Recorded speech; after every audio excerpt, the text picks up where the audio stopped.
শ্রমিক কল্যাণ দিচ্ছে না, শ্রমিক কল্যাণ দিচ্ছে না,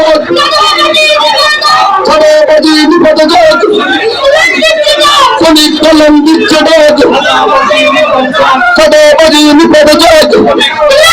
না, শ্রমিক নির্যাতন বন্ধ করে করতে হবে। শ্রমিকদের ন্যায্য দাবি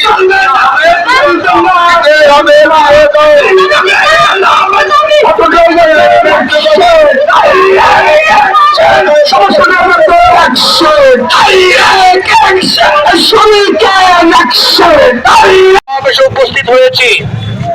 আমরা একটি কথা আরেকবার স্পষ্ট করে বলতে চাই, ইসলামের সমরনীতি বাস্তবায়ন না হওয়া পর্যন্ত শুধুমাত্র শ্রমিক নয়, মানবতার মুক্তি নিশ্চিত হতে পারে না, ঠিক কিনা? আসুন আমরা ঐক্যবদ্ধ ভাবে ইসলামের সমরনীতি, ইসলামী জীবন ব্যবস্থা, ব্যক্তি জীবন, পারিবারিক জীবন, সামাজিক জীবন, রাষ্ট্রীয় জীবনে প্রতিষ্ঠা করার মাধ্যমে মানবতার মুক্তি নিশ্চিত করে ইনশাআল্লাহ।